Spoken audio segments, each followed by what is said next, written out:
ఇశ్రాయేలు ప్రజలు పాలు తేనెలు ప్రవహించే దేశంలోనికి నడవండి రండి అన్నాడు. దేవుడు చెప్పింది చేయటమే.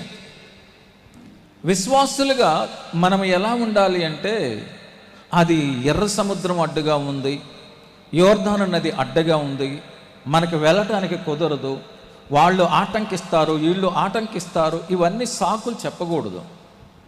దేవుడు చెప్పాడు, మనం చేస్తే ఆటంకాలని అడ్డుని దేవుడు తొలగిస్తాడు.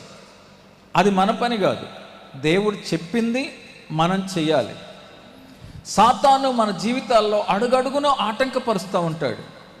ఆటంకాల వైపు, శ్రమల వైపు, లోకం వైపు దేవుని బిడ్డలు ఎప్పుడు కూడా చూడకూడదు. చూశారంటే వాళ్ళ జీవితం అంతటితోనే ఫుల్ స్టాప్.